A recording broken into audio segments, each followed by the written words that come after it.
Alright, starting the backsplash project. So this at some point got water damaged, and so this is just a teak veneer over plywood. The plywood itself is fine, but the teak veneer has separated from the plywood, and you know, we've just been slowly picking it off because it's kind of satisfying to pick off. But over here we haven't picked it off yet, but I'm using just this pick type tool, and we'll get under here like this and we'll just pull that off. And I'm not going to do all of it because like this part up here is pretty well secured. I'm just going to pull off what's loose and then go back with some cleaner and clean it and acetone it, make sure it's all nice and clean. So once we get the old veneer off that's coming loose, just this peel and stick, vinyl peel and stick. It has a bit of a texture to it. It does add like depth, so it'll come off the wall a little bit. So one thing I'm worried about is the gimbal stove. When it gimbals, it already is kind of, well, these pieces are peeling off, but it just barely scrapes by the veneer as it is. So adding this to it, I'm worried that it's not going to freely gimbal. So what I think I'll need to do, and it'll probably be okay because we have some space here and a little bit of space here as it is just put some washers on the other side of these nuts to act as spacers, and then it would pull the piece this way, pull the piece this way, and that might give us enough clearance back here. So we'll see. But first things first, let's get this old veneer off. Okay, backsplash update. I used an old paint scraper to scrape off a lot of the veneer that was coming off. It also took off a little bit of the varnish too, which is fine, I don't care. It took off some high spots that were like old screw holes, like there were some high spots right here. The pick kit still worked really well. You can you can just like get your pick in there and like pull on it and see if it will pop off the veneer. But then I've washed it really good, cleaned it, and now I'm gonna use some acetone to get all the residue off, and then that'll be when I can start sticking the tile. Okay, a little bit of a progress update. I got these two are stuck on, and I got some radius around here with the corner of that door. I actually used, this is a pretty nifty tool, this contour gauge. It'd be kind of hard to do it on camera, but let's say you wanted to take this radius like this. Hold on. So it fits around things that you want to trace an outline around. It's kind of a bad example, but you get the idea. So I use this to get the radius of those corners. Then the nice thing about these tiles is they all come with just this back. So just like this packing material, just has this cardboard in it.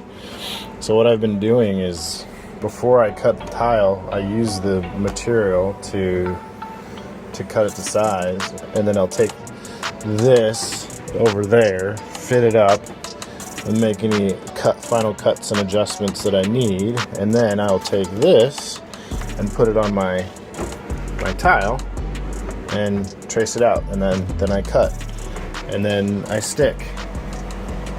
So the next ones, at least through up there and down here, are going to be will go a little bit faster since I don't have to cut the corners. So here, and then more corners over here. This is gonna be tough. But I don't know, from 5 feet looks pretty good. I've got some you know, some trim work down here to do, but that'll be fine. And yeah, it's looking so good. So far so good. New fenders. They're very big. These are Polyform G6 size, made in USA, and 6-inch or 6-foot fender line. So these are about the right size for our boat. The ones we have are old and undersized, and these come with a little loop in the end. So all we really should need to do, stick our line through,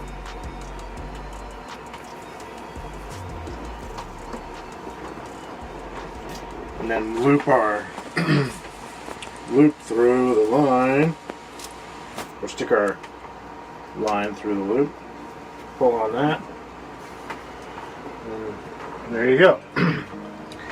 So there's 2 sides to these fenders. This is a smooth side, and then this side has the fill to inflate it, and some lettering and the logo and stuff. I like to have that side down because debris and stuff will get stuck in the little fill hole here. Water will get stuck in there, debris, like I said. So if that side's down and out of the water, which it should be, this side is nice and smooth, so all the debris, water, dust, dirt will just wash right off, and down here stays protected. So we got 6 of those. Only 5 showed up, but we needed 6, and yeah, it's a good addition. And theirs were expensive, so don't buy them full price. Wait for a sale, and make sure there's free shipping, because these came fully inflated and they're not light. This is, I think the 4 of them, the box said it was 26 pounds.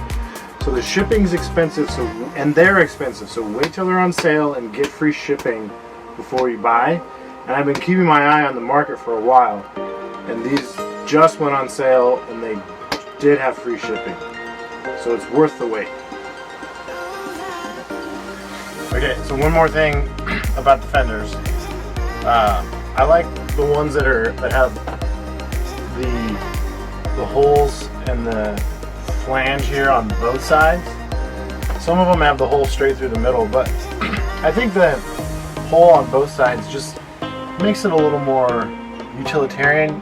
You could use it for more than one thing. Like for example, you could take a line up from here, have it like that. That could be like a step. You could do 2 lines on it for like an anchor buoy, 1 to the anchor, 1 to your boat. So I kind of like that. And then here, check this out too. I don't know if you'll be able to hear it, but there's something inside. I don't know what it is. Probably something from the manufacturing, but I thought that was interesting as well. So there you go. Okay, putting new fenders on the boat. This I don't really like. That's a pointed chafe, so maybe we'll just scooch this down a bit.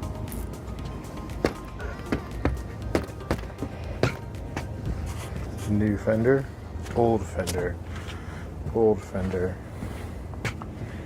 really old gross fender.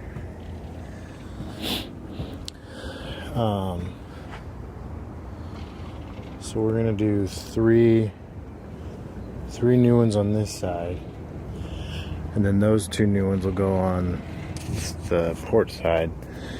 We ordered 6, but only 5 came, so I got to figure that out. But I wanted to show you guys how I've been tying the fenders.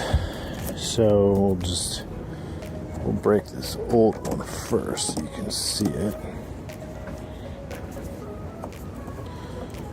So This line is really stiff. It's old. Okay. Oh, that'll work. So the line, oh, there's a spider coming off. Boat life. Okay, so the line coming up from the fender goes over, around, under and over, and then under itself. So basically just, ooh, hard to do this one-handed. So over, around, up and over, and then tie itself off. And then to secure that even more, I'll do just a quick overhand knot around here, just to make sure it doesn't go anywhere. There, and that's what I've done here. But this line is brand new and it's way more easy to use. So I'll get another one on here and we'll do it again. Okay. Well, I've just been doing some reading, and tying to the lifelines is not recommended.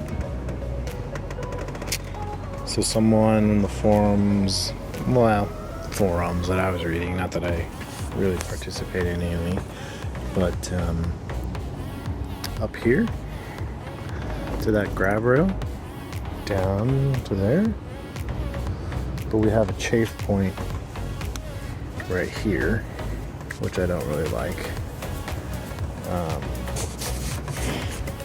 We have this perforated tow rail that I could tie to. That's pretty good, and it would keep it out of the way. I could do it around this cleat, which would be secure, and it could just run right through there. So yeah, I think I might do away with tying to the lifelines and trying cleat, tow rail, maybe that, but not a big fan because of that chafe. Okay, I went with the cleat and tow rail method. Makes sense. So kind of think about how if the fender was hanging here on the lifeline, as the boat moves, the fender pulls on the lifeline, and then it'll pull on the top of your stanchion. And so there's more leverage up here than there is here, than there is here, than there is here. So over time, the stanchion will just kind of, as wiggly as it is right now. So it'll just wiggle. And then, of course, any time that it's through bolted or screwed into the deck, that wiggle action also wiggles here. Wiggle here means water can get in. This method, the height of this is way shorter than the stanchion, so there's way less leverage that could be exerted on this. If I move it, there's no wiggle at all, and it's through bolted, I don't know, every 4-6 inches. So that's pretty secure. I like it a lot better. And then here's the old ones. We're gonna keep that one. It's probably the one that's in the best condition of the old ones. And then here's this side. Got that tied onto the cleat. That one's not tied on very well because that cleat's pretty full, so I probably will just do the tow rail, and then that one's on the tow rail. Nice and high out of the water. And then when we receive our other one, the third one, or the sixth one, I'll put it over here somewhere. Make sure we're nice and secure. So, job done. The other job I've been working on tonight is we got a new tarp. Right now I only have 4 bungee lines on each side, and I need to do 1, 2, 3 here, so 3 on each side to kind of pull it off of the hard dodger here, or the windshield here. See how that's chafing? So I'm gonna get some bungees tonight and pull that off. Do that on the other side too. But this is 12 feet wide by 16 feet long, so all of that will stay dry. And even this hatch that you can kind of see right in there, that's the one over the main saloon. And so what we'll do is, even in the summertime, when it's kind of warm but still might threatening rain, we can leave this on and then put our air conditioner there. And even if it rains, it won't be a problem. So yeah, we're looking good. I just gotta put this on the tow rail and go to the store and get some bungees. Okay, old fenders. New fenders are on. Oh, I missed that old one to take off that one. We'll grab that. But one of the best old fender that we had, the good one, we had one like really nice one. This one, I just put back here. It's just hanging off of this rail. It's not in the water. And if the boat, I don't know, ever kind of got loose and tried to bump its way backwards, it's on there pretty good. And it's out of the water. And I guess it's another, like, this is how we get on and off the boat, through the swim platform here. And so that kind of closes the gap a little bit more too, for a little bit of safety.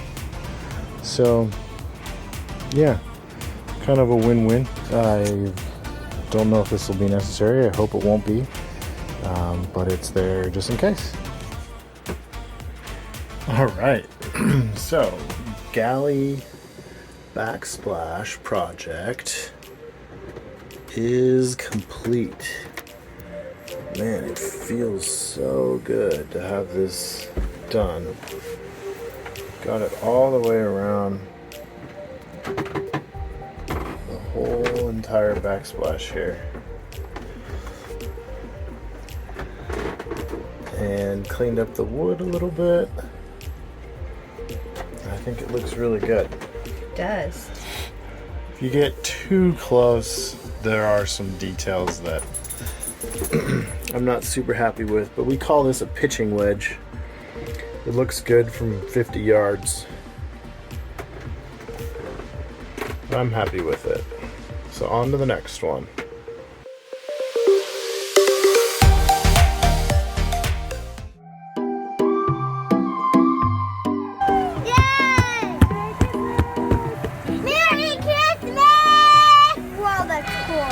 Merry Christmas!